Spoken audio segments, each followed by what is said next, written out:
আশা করি সবাই ভালো আছেন। আজকে ইউভি ভিজিবল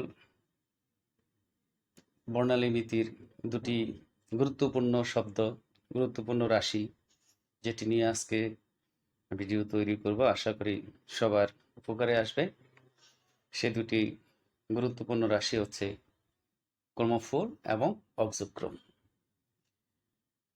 প্রথমেই ক্রোমোফোর নিয়ে আমরা কথা বলবো। ক্রোমোফোর কাকে বলবো? ক্রোমোফোরের সংজ্ঞাতে আমরা বলতে পারি যে সকল পরমাণু বা পরমাণুগুচ্ছ কোনো যৌগে উপস্থিত থেকে যৌগটিকে বর্ণযুক্ত করে, সাধারণত ওই সকল গ্রুপকে ক্রোমোফোর বলা হয়ে থাকে। আরও একটু বাড়িয়ে যদি বলা যায়, যে সকল যৌগ 400 থেকে 800 ন্যানোমিটার তরঙ্গ দৈর্ঘ্যের আলো অ্যাবজর্ব করে, শোষণ করে, ওই সকল যৌগে ক্রোমোফোর উপস্থিত রয়েছে বলে মনে করা হয়। যেমন নাইট্রো গ্রুপ, যেমন অ্যাজো গ্রুপ, এদেরকে ক্রোমোফোর হিসেবে চিহ্নিত করা হয়। কারণ নাইট্রো গ্রুপ নাইট্রোবেনজিনকে বর্ণযুক্ত করেছে, অন্যদিকে অ্যাজো গ্রুপ অ্যাজো ডাইকে বর্ণযুক্ত করেছে। নাইট্রো গ্রুপে উপস্থিত নাইট্রো গ্রুপ একটি ক্রোমোফোর হিসেবে চিহ্নিত করা হয়, এবং অ্যাজো ডাইয়ে উপস্থিত অ্যারাইল কনজুগেটেড অ্যাজো গ্রুপটিকে দায়ী করা হয় বর্ণ সৃষ্টি করার জন্য। সেই অর্থে আমরা বলতে পারি যে Nitro group, this nitro group and this azo group can be considered as chromophore.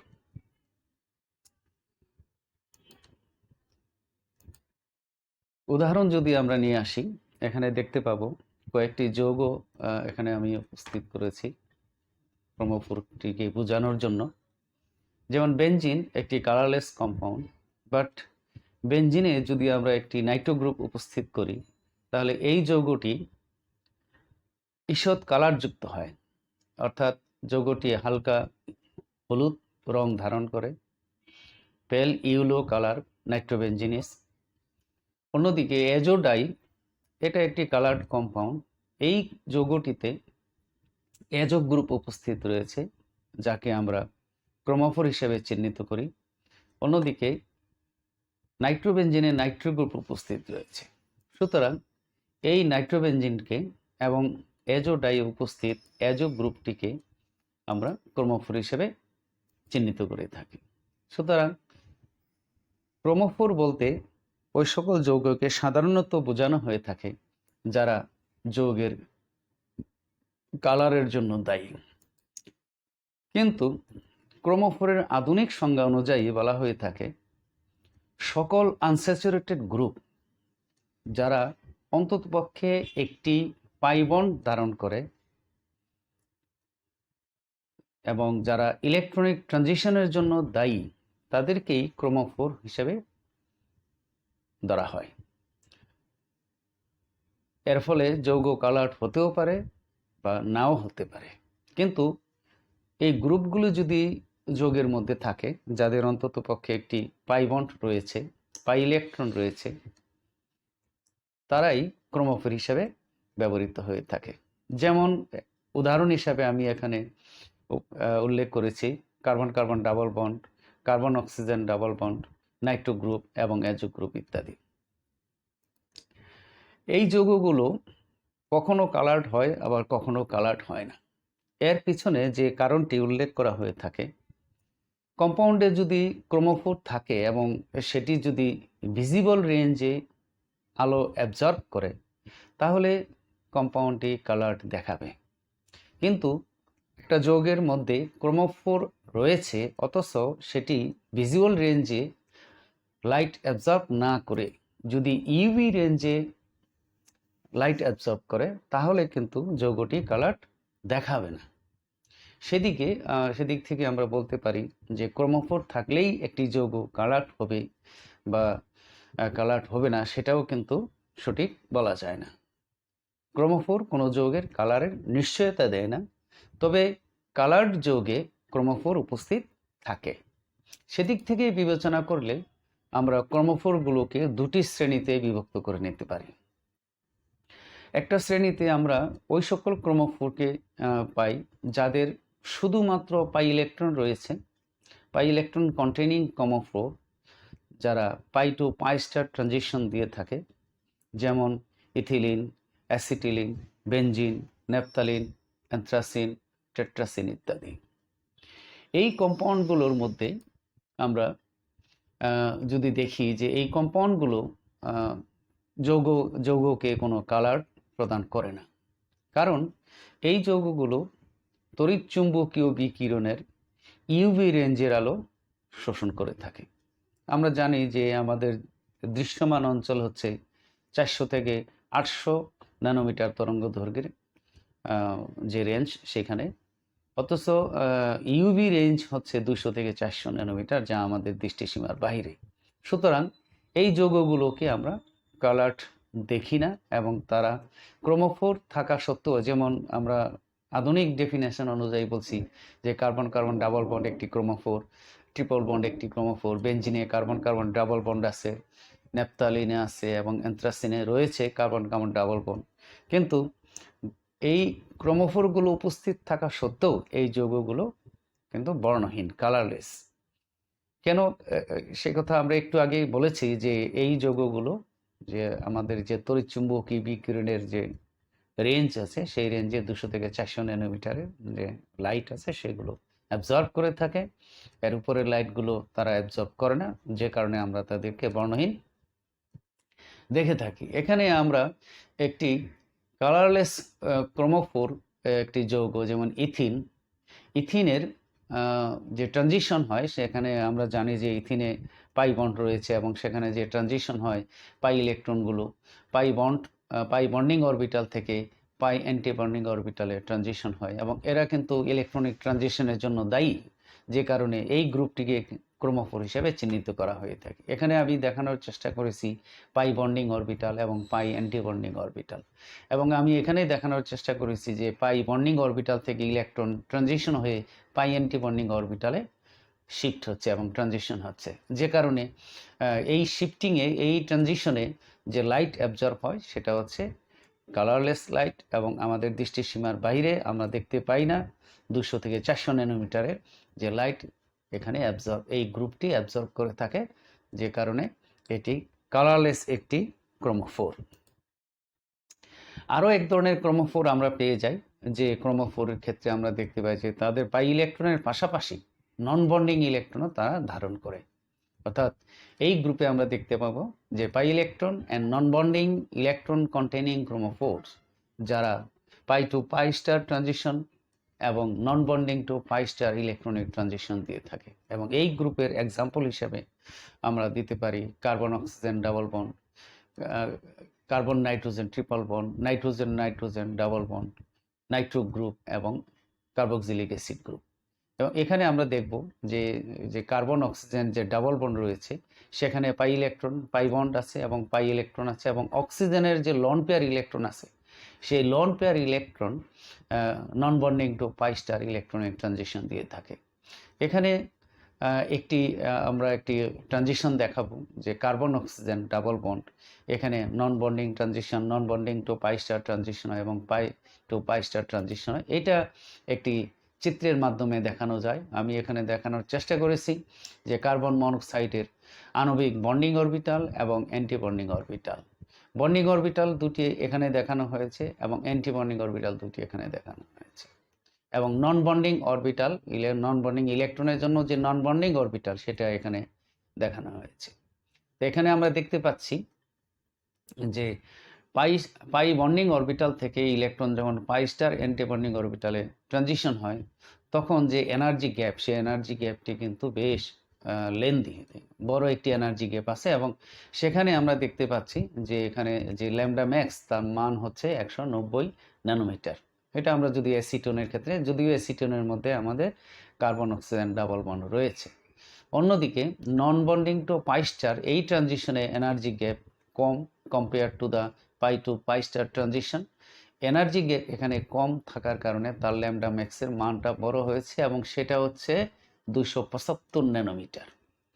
এবং এখানে আমরা দেখতে পাচ্ছি যে ইলেকট্রন যখন ট্রানজিশন হবে এই পাই বন্ডিং অরবিটাল থেকে ইলেকট্রন ট্রানজিশনে এই সকল পাই অ্যান্টি বন্ডিং আণবিক অরবিটালে ট্রানজিশন ঘটে থাকে এবং লাইট অ্যাবজর্পশন ঘটে থাকে। এখন আমরা দেখব যে ক্রোমোফোর নিয়ে কথা বলছিলাম, এই ক্রোমোফোরগুলো কিছু ক্যারেক্টারিস্টিক রয়েছে, বৈশিষ্ট্য রয়েছে, সেই বৈশিষ্ট্যগুলো নিয়ে আমরা কথা বলবো। যেমন আমরা বলছি যে ইউভি ভিজিবল রেঞ্জের আলো ক্রোমোফোর দ্বারা অ্যাবজর্বড হয় এবং এই অ্যাবজর্পশনের জন্য ক্রোমোফোরগুলো দায়ী হয়ে থাকে। সে পরিসরটা আমরা বলছি 200 থেকে 800 ন্যানোমিটার পরিসরের মধ্যে অ্যাবজর্পশন ঘটে থাকে, যেটা ইউভি ভিজিবল এবং দুটা রেঞ্জকেই কভার করে। ইউভি রেঞ্জ এবং ভিজিবল রেঞ্জ দুটাকেই কভার করে 200 থেকে 800 ন্যানোমিটারের পরিসরে লাইট অ্যাবজর্পশন করতে হয়। এবং ক্রোমোফোরের যে প্রধান যে দিক সেটা যে ট্রানজিশন, সেই ট্রানজিশনে প্রধান ট্রানজিশন হচ্ছে পাই টু পাই স্টার ট্রানজিশন, এবং আরও একটি ট্রানজিশন ক্রোমোফোর ঘটিয়ে থাকে যাদের নন বন্ডিং ইলেকট্রন রয়েছে এবং সেই অ্যাবজর্পশনগুলো স্ট্রং অ্যাবজর্পশন হয় এবং সেখানে আমরা দেখতে পাচ্ছি যে নন বন্ডিং টু পাই স্টার একটি ইলেকট্রনের ট্রানজিশনও তারা দেখিয়ে থাকে। এখন আমরা আরও কিছু ক্রোমোফোর উদাহরণ হিসেবে দেখাবো। অনেক ক্রোমোফোর রয়ে গেছে, যেমন এখানে আমি আগেই দেখিয়েছি কার্বন কার্বন ডাবল বন্ড। এটা যেমন ইথিনের মধ্যে কার্বন কার্বন ডাবল বন্ড পাওয়া যায়, এক্সাম্পল হিসেবে ইথিনকে আমরা নিতে পারি। এবং এখানে যে ট্রানজিশনটি ঘটে সেটা হচ্ছে পাই থেকে পাই বন্ডিং অরবিটাল থেকে পাই অ্যান্টি বন্ডিং অরবিটালের ট্রানজিশন ঘটে এবং এখানের যে ল্যামডা ম্যাক্স সেটা হচ্ছে 163 ন্যানোমিটার ইউনিটে। কার্বন কার্বন ট্রিপল বন্ড, এটার এই ইথাইন যোগের মধ্যে আমরা এক্সাম্পল হিসাবে ইথাইনকে নিয়েছি এবং এখানে যে ট্রানজিশন ঘটে সেটাও পাই টু পাই স্টার এবং এখানে 180 ন্যানোমিটার ল্যামডা ম্যাক্সের মান আমরা পেয়েছি। কার্বন অক্সিজেন ডাবল বন্ড, এটা ইথানেলের কথা বলেছি। ইথানেলে দুই ধরনের ট্রানজিশন ঘটে, যেহেতু কার্বন এখানে পাই বন্ড রয়েছে এবং অক্সিজেনের লোন পেয়ার ইলেকট্রন রয়েছে, সেই জন্য এখানে দুই ধরনের ট্রানজিশন আমরা দেখতে পাচ্ছি। একটি হচ্ছে পাই টু পাই স্টার ট্রানজিশন এবং আরেকটি হচ্ছে নন bonding to pi star transition. Pi to pi star ট্রানজিশনটি 180 nanometre lambda ম্যাক্সে ঘটে এবং অন্য একটি ট্রানজিশন আছে যেটা নন bonding to pi star transition, সেটা 290 ন্যানোমিটারে ঘটে থাকে। এবং আরও একটি ক্রোমোফোর আমরা এখানে এনেছি, সেটি হচ্ছে NO group, carbon nitrogen oxygen double bond, যেমন নাইট্রোমিথেন, এটা নাইট্রো গ্রুপেরই অংশ, নাইট্রোমিথেন এটি। তো এখানেও দুই ধরনের ট্রানজিশন আমরা দেখতে পাচ্ছি, একটা হচ্ছে নন বন্ডিং টু পাই স্টার এবং পাই to pi star antibonding orbital. এবং পাই টু পাই স্টার অ্যান্টিবন্ডিং অরবিটালের যে ট্রানজিশন সেটা 200 ন্যানোমিটার এবং non bonding to pi star 275 ন্যানোমিটারে এই ট্রানজিশনটি করে থাকে। আমি একটু আগে দেখিয়েছি যে নন বন্ডিং টু পাই স্টার এই ট্রানজিশনের ক্ষেত্রে ল্যামডা ম্যাক্সের মানটি কেন বেশি, কারণ সেখানে এনার্জি ট্রানজিশন ঘটার জন্য যে এনার্জি, সেই এনার্জির পরিমাণটি কম। সিএক্স, এটা একটি ক্রোমোফোর। এখানে আমরা যদি ব্রোমিন ব্যবহার করি এক্স এর জায়গায়, তাহলে এখানে শুধুমাত্র নন বন্ডিং টু পাই স্টার এই ট্রানজিশনটি ঘটে এবং তার জন্য যে ল্যামডা ম্যাক্স তার মান হচ্ছে 205। অন্যদিকে যদি হ্যালোজেন হিসেবে যদি আয়োডিন ব্যবহার করি আমরা, তখন নন বন্ডিং টু পাই স্টার এই ট্রানজিশন ঘটে, সেটা হচ্ছে 255 ন্যানোমিটার ল্যামডা ম্যাক্স এই ট্রানজিশনটি ঘটে থাকে। এখন আমরা যেটা দেখাবো সেটা হচ্ছে নাম্বার অফ ডাবল বন্ড যদি বৃদ্ধি পায় তাহলে কনজুগেশন এক্সটেনশন ঘটে এবং এই এক্সটেনশনের ক্ষেত্রে আমাদের ল্যামডা ম্যাক্সের ভ্যালু ইনক্রিজ করে। এইটি এক্সাম্পলের মধ্যে আমরা দেখাতে চেয়েছি। যেমন কনজুগেটেড ডাইন্স, এখানে ডাবল বন্ড আছে দুইটা, এই দুইটি ডাবল বন্ডেই কিন্তু পাই টু পাই স্টার ট্রানজিশন দিয়ে থাকে এবং এখানে ল্যামডা ম্যাক্সের ভ্যালুটা হচ্ছে 217 ন্যানোমিটার।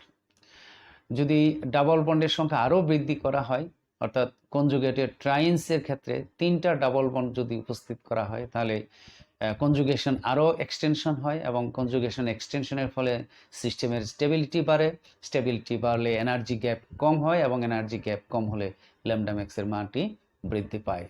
কনজুগেটেড টেট্রাইন্সের ক্ষেত্রে আমরা যদি দেখি আরও ডাবল বন্ড যদি বৃদ্ধি পায়, সেখানে ল্যামডা ম্যাক্সের মানটি আরও বৃদ্ধি পেয়েছে এবং দেখা গেছে যে এইখানে পাই টু পাই স্টার ট্রানজিশনের ক্ষেত্রে এনার্জি গ্যাপ আরও হ্রাস পেয়েছে, ল্যামডা ম্যাক্সের মান আরও বৃদ্ধি পেয়েছে।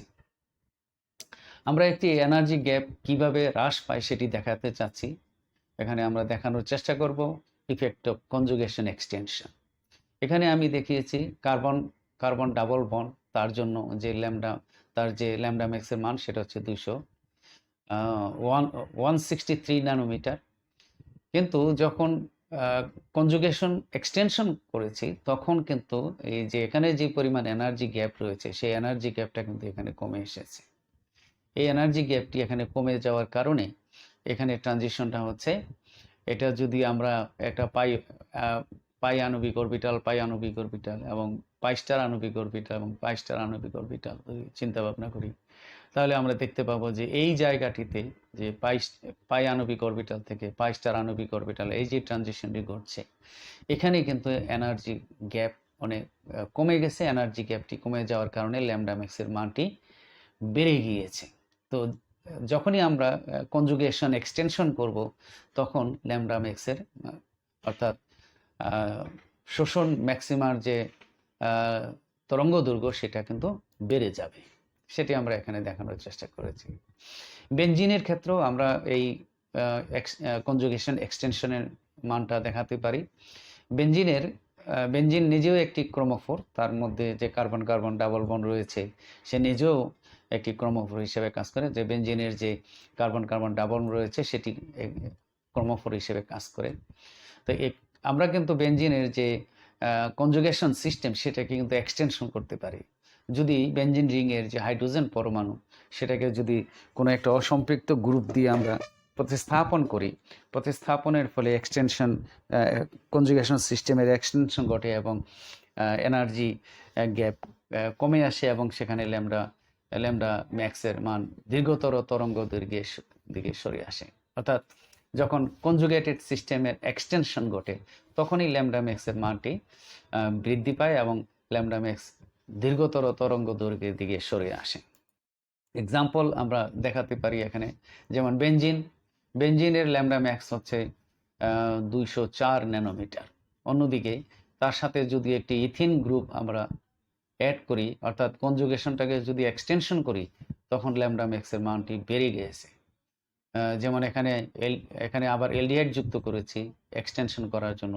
এখানে আমরা দুইটি ফিনাইল রিং যুক্ত করেছি ইথিন গ্রুপের সাথে। কনজুগেশনটা আরও এক্সটেনশন হয়েছে, ফলে ল্যামডা ম্যাক্সের মান আরও বৃদ্ধি পেয়েছে এখানে। সো এই এক্সাম্পলগুলো আমরা দেখানোর চেষ্টা করছি কিভাবে কনজুগেশন যদি এক্সটেনশন হয় তাহলে ল্যামডা ম্যাক্সের মানটি কিভাবে বৃদ্ধি পেয়ে যায়। আরও কিছু কারণে ল্যামডা ম্যাক্সের মান বৃদ্ধি পায়, সেটি হচ্ছে যদি ফিউজড রিংয়ের সংখ্যা যদি বৃদ্ধি করা যায় তাহলে এক্সটেনশন ল্যামডা ম্যাক্সের কনজুগেশন এক্সটেনশন হয় এবং ল্যামডা ম্যাক্সের মানটিও কিন্তু অনেক দূর বৃদ্ধি পেয়ে যায়। যেমন বেনজিনের ক্ষেত্রে ল্যামডা ম্যাক্সের মানটি দেখিয়েছি 255 ন্যানোমিটার। আমরা জানি বেনজিনের বিভিন্ন জায়গায় বিভিন্ন ল্যামডা ম্যাক্সের মান ব্যবহার করছি, কারণ বেনজিন 3টি অ্যাবজর্পশন ব্যান্ড দেখায়, তার মধ্যে 2টি এখানে দেখানো হয়েছে। একটা হচ্ছে 204 ন্যানোমিটারে এবং আরেকটি হচ্ছে 255 ন্যানোমিটারে। তো এখানে 255 ন্যানোমিটারের অ্যাবজর্পশন পিকটি আমরা দেখিয়েছি এখানে ফিউজ রিংয়ের সংখ্যা একটা বৃদ্ধি করার কারণে কনজুগেশন এক্সটেনশন ঘটেছে এবং যার কারণে ল্যামডা ম্যাক্সের মান বৃদ্ধি পেয়ে 315 ন্যানোমিটারে উন্নীত হয়েছে। যদি নেপথালিন থেকে অ্যানথ্রাসিনে আসি তাহলে দেখা যায় কনজুগেশন আরও বৃদ্ধি পায়, ফিউজ রিংয়ের সংখ্যা আরও বৃদ্ধি পায় এবং শোষণ ম্যাক্সিমার যে মান ল্যামডা ম্যাক্সের ভ্যালু সেটা আরও ইনক্রিজ করে এবং সেটা মানটা দাঁড়াচ্ছে 357 ন্যানোমিটার এককে। ক্রোমোফোর সম্পর্কে আমরা এতক্ষণ যে বক্তব্য দিয়েছি সেটা মূলত যৌগের মধ্যে ল্যামডা ম্যাক্সের কনজুগেশনের প্রভাব কি পড়ে যৌগের উপরে, তার কালারের উপরে কি ধরনের প্রভাব পড়ে ক্রোমোফোর উপস্থিত থাকার কারণে। এখন আমরা যে বিষয় নিয়ে কথা বলবো সেটা হচ্ছে অক্সোক্রোম। এই বিষয়টি নিয়ে কথা বলবো, অক্সোক্রোম কাকে বলে এবং কিভাবে সে ক্রোমোফোরকে হেল্প করে, সাহায্য করে। প্রথমেই আমরা চলে আসবো অক্সোক্রোমের যে ডেফিনেশন সেটা বলছি আগে। সেটা হচ্ছে যে সকল সম্পৃক্ত গ্রুপ ক্রোমোফোরের সাথে যুক্ত থেকে অ্যাবজর্পশন ম্যাক্সিমা এর অবস্থান এবং তীব্রতার পরিবর্তন করে তাদেরকেই অক্সোক্রোম বলা হয়। অক্সোক্রোম যেমন এক্সাম্পল এখানে বলেছি, OH গ্রুপ একটি অক্সোক্রোম, NO2 NH2 গ্রুপ একটি অক্সোক্রোম, যেমন Cl একটি অক্সোক্রোম। তারা নিজেরা কোনো কালার ইম্পার্ট করে না, যৌগের উপরে তারা কোনো কালার সৃষ্টি করতে পারে না। যেমন বেনজিন কালারলেস কম্পাউন্ড, বেনজিনের সাথে যদি OH গ্রুপ যুক্ত করা হয় তাহলে ফেনল কালারলেস কম্পাউন্ড। কাজেই OH গ্রুপ বেনজিনের সাথে যুক্ত হলেও সে কিন্তু নিজে কোনো কালার সৃষ্টি করতে পারে না। সে যদি কোনো একটি ক্রোমোফোরের সাথে যুক্ত হয় তখনই কালার ইম্পার্ট করে যৌগকে। সো আমরা বলতে পারি যে অক্সোক্রোম নিজে কোনো কালার সৃষ্টি করে না, যৌগের ক্রোমোফোরের সাথে যুক্ত হয়ে কালার এনহ্যান্স করে, ইন্টেন্সিফাই করে, কালারের তীব্রতা বৃদ্ধি করে, যৌগের ল্যামডা ম্যাক্সের মান বৃদ্ধি করে থাকে। বেনজিন এবং অ্যানিলিনের ল্যামডা ম্যাক্সের মান যদি আমরা তুলনামূলক আলোচনা করি তাহলে দেখতে পাবো বেনজিনের ল্যামডা ম্যাক্সের মান হচ্ছে 255। অন্যদিকে বেনজিনের সাথে যখন NH2 গ্রুপ আমরা যুক্ত করেছি তখন কিন্তু তার ল্যামডা ম্যাক্সের মানটা বৃদ্ধি পেয়ে গেছে এবং কত 280 ন্যানোমিটার উন্নীত হয়েছে। তো এইখান থেকে আমরা বলতে পারি যে এখানে বেনজিনের মধ্যে যে কনজুগেশন আছে NH2 গ্রুপ যুক্ত হওয়ার কারণে এবং নাইট্রোজেনের মুক্তজোর ইলেকট্রন উপস্থিত থাকার কারণে এই কনজুগেশন এক্সটেনশন করেছে এবং আলটিমেটলি এনার্জি গ্যাপ, পাই বন্ডিং অরবিটাল এবং পাই স্টার অ্যান্টিবন্ডিং অরবিটালের মধ্যে এনার্জি গ্যাপ কমে গেছে, যে কারণে ল্যামডা ম্যাক্সের যে মান সেটা বৃদ্ধি পেয়েছে। সুতরাং আমরা এখানে বলতে পারি যে অ্যামিনো গ্রুপ NH2 গ্রুপ একটি অক্সোক্রোম হিসাবে এখানে কাজ করেছে। অক্সোক্রোম ওয়ার্ডটিকে যদি আমরা বিশ্লেষণ করি তাহলে আমরা পাচ্ছি যে অক্সো শব্দের অর্থ হচ্ছে to increase, to help, two enhance, এবং ক্রোম শব্দের অর্থ হচ্ছে কালার। তাহলে এখানে বলতে পারছি আমরা যে অক্সোক্রোম শব্দটি হচ্ছে যৌগের কালারকে ইনহ্যান্স করা, ইন্টেন্সিফাই করা, ইনক্রিজ করা। অর্থাৎ ক্রোমোফোর মানেই হলো কালার ইন্টেন্সিফায়ার। কিন্তু ক্রোমোফোর নিজে কোনো কম্পাউন্ডকে কোনো কালার ইম্পার্ট করে না, এরা ক্রোমোফোরের সাথে যুক্ত থেকে কালার এর তীব্রতা বাড়ায়। যেমন আলোচনায় আমরা বলতে পারি এই কথা যে কোনো কম্পাউন্ডের কোনো ক্রোমোফোর এর উপস্থিতিতে একটি যৌগ যদি লাইট গ্রিন কালার শো করে, তার সাথে যদি একটি অক্সোক্রোম আমরা অ্যাড করতে পারি তাহলে কম্পাউন্ডে কিন্তু লাইট গ্রিন থেকে ডিপ গ্রিন দেখানোর সম্ভাবনা থাকে। সুতরাং ক্রোমোফোরের সাথে অক্সোক্রোম যুক্ত হলে ল্যামডা ম্যাক্সের মান দীর্ঘতর তরঙ্গের দিকে সরে আসে, ফলে অক্সোক্রোম যৌগের কালারকে ইন্টেন্সিফাই করে, এটাই বলা যায়। উদাহরণ হিসাবে আমরা এখানে দেখাতে পারি যে benzene colourless, but Nitro group উপস্থিত থাকার কারণে যৌগটি ঈষৎ কালার যুক্ত হয়। বাট নাইট্রো গ্রুপের সাথে পাশাপাশি যদি নাইট্রোবেনজিনে যদি একটি OH গ্রুপ আমরা অ্যাড করতে পারি তখন দেখা যায় এই পেল ইয়েলো যৌগটি ডিপ ইয়েলো যৌগে পরিণত হয়। অর্থাৎ OH গ্রুপ এখানে অক্সোক্রোম হিসেবে কাজ করেছে এবং নাইট্রোবেনজিনের যে এক্সটেনশন কনজুগেশন সিস্টেম রয়েছে সেই কনজুগেশন সিস্টেমকে সে এক্সটেনশন করেছে due to the presence of lone pair electron on oxygen atom. So chromophore ব্যতীত অক্সোক্রোম কোনো যৌগকে কালার দিতে পারে না। আমরা আলোচনায় বলেছি যে অক্সোক্রোমগুলো কিভাবে ক্রোমোফোরকে সাহায্য করে এবং যৌগের কালারকে ইন্টেন্সিফাই করে। সেটি হচ্ছে যে অক্সোক্রোমের যে মুক্তজোর ইলেকট্রন থাকে সেই মুক্তজোর ইলেকট্রনগুলো ক্রোমোফোরের কনজুগেশন সিস্টেমের এক্সটেনশন ঘটায়। এর ফলে দেখা যায় যৌগের ল্যামডা ম্যাক্সের মান বৃদ্ধি পায়।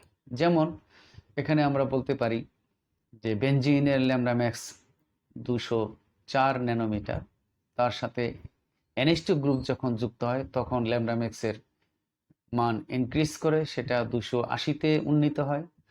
অন্যদিকে ফেনল যদি আমরা বেনজিনের সাথে যদি ওয়েজ গ্রুপ যুক্ত করি অক্সোক্রোম হিসাবে, তখন ল্যামডা ম্যাক্সের মান বেনজিন থেকে বৃদ্ধি পায় বেনজিনে 204 ন্যানোমিটার, এবং ফেনলে দেখা যায় সেটি বৃদ্ধি পেয়ে 210 ন্যানোমিটারে উন্নীত হয়, এবং অ্যানিলিনে সেই মানটি আরও ইনক্রিজ করে।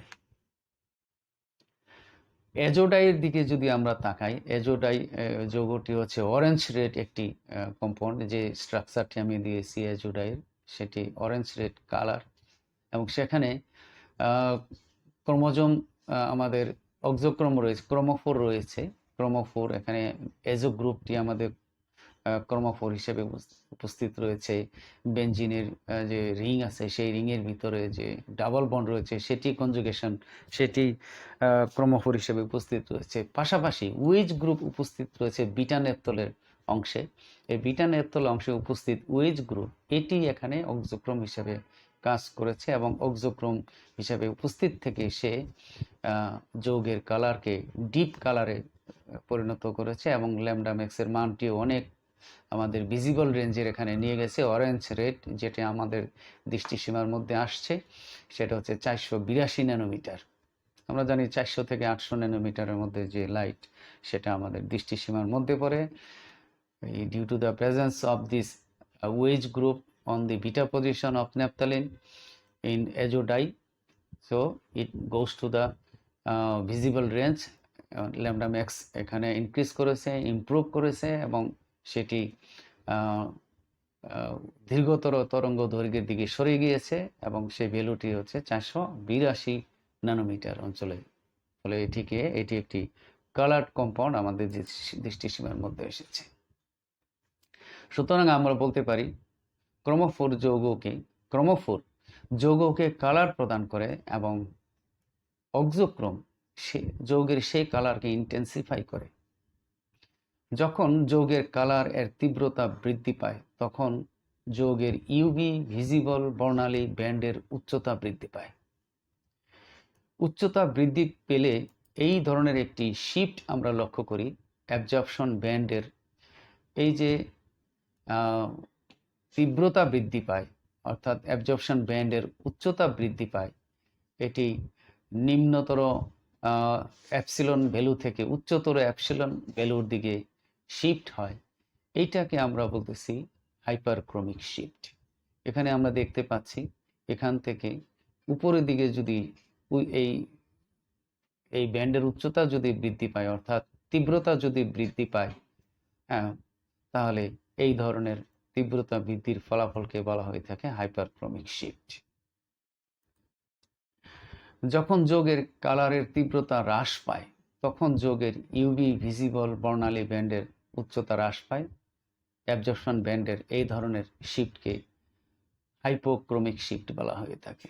এখানেও আমরা চিত্রের মাধ্যমে দেখাতে পারি যে এই যে ব্যান্ডটি আমরা দেখতে পাচ্ছি এই ব্যান্ডের উচ্চতা যদি হ্রাস পায়, নিচের দিকে যদি নেমে আসে উচ্চতা, তাহলে যে অ্যাপসিলন ম্যাক্সের যে ভ্যালু সেটা যদি হ্রাস পায় তাহলে ব্যান্ডের উচ্চতা হ্রাস পাবে, এবং এই উচ্চতা হ্রাস আমরা বলবো যে ব্যান্ডের তীব্রতা হ্রাস পেয়েছে, এবং এই ধরনের তীব্রতা হ্রাসের ফলাফলকে আমরা বলবো হাইপোক্রমিক শিফট।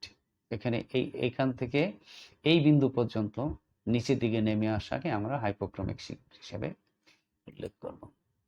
অন্যদিকে অক্সোক্রোম এবং ক্রোমোফোরের উপস্থিতির কারণে যখন কোনো যৌগের অ্যাবজর্পশন ব্যান্ডের ল্যামডা ম্যাক্সের মান বৃদ্ধি পায় তখন অ্যাবজর্পশন ব্যান্ড উচ্চতর তরঙ্গ দৈর্ঘ্যের দিকে সরে আসে।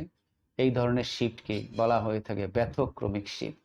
এখান থেকে আবার চিত্রের মাধ্যমে দেখাতে পারি যে আমরা এখানে এই জায়গা থেকে ল্যামডা ম্যাক্সের মান যদি ডান দিকে সরে আসে অর্থাৎ ওয়েভলেন্থ যদি বৃদ্ধি পায়, ল্যামডা ম্যাক্স যদি বৃদ্ধি পায়, হ্যাঁ, মূল অবস্থান থেকে যদি কোনো ক্রোমোফোর আসে বা অক্সোক্রোম উপস্থিত থাকে তখন ল্যামডা ম্যাক্সের মান বৃদ্ধির এই ফলাফলকে বলা হয়ে থাকে ব্যথক্রমিক শিফট। আরও একটি শিফট আমাদের হাতে রয়ে গেছে, সেটা হচ্ছে যখন কোনো যৌগের সাথে এমন কোনো গ্রুপ উপস্থিত থাকার কারণেও সেটি ঘটতে পারে, অথবা দ্রাবক পরিবর্তন করার কারণেও হইতে পারে, এই ঘটনাগুলো ঘটতে পারে, তখন কনজুগেশন যৌগ থেকে অপসারিত হইতে পারে। যদি যৌগের কনজুগেশন কোনো কারণে অপসারিত হয়ে যায়, তখন অ্যাবজর্পশন ব্যান্ড ল্যামডা ম্যাক্সের মান তখন হ্রাস পায় এবং সেটা তখন বাম দিকে সরে আসে। ল্যামডা ম্যাক্সের ভ্যালু বাম দিকে সরে আসার এই যে ফলাফল, এই ধরনের শিফটকে আমরা বলে থাকি হিপসোক্রমিক শিফট। সুতরাং ভিউয়ার, এই আলোচনা থেকে আমরা একথা বলতে পারি যে অক্সোক্রোম এবং ক্রোমোফোর যৌগের কালারকে ইন্টেন্সিফাই করে, যৌগকে কালার প্রদান করে। আজকে এই পর্যন্ত থাকবে। আশা করি সবাই ভালো থাকবেন, সুস্থ থাকবেন। আল্লাহ হাফেজ।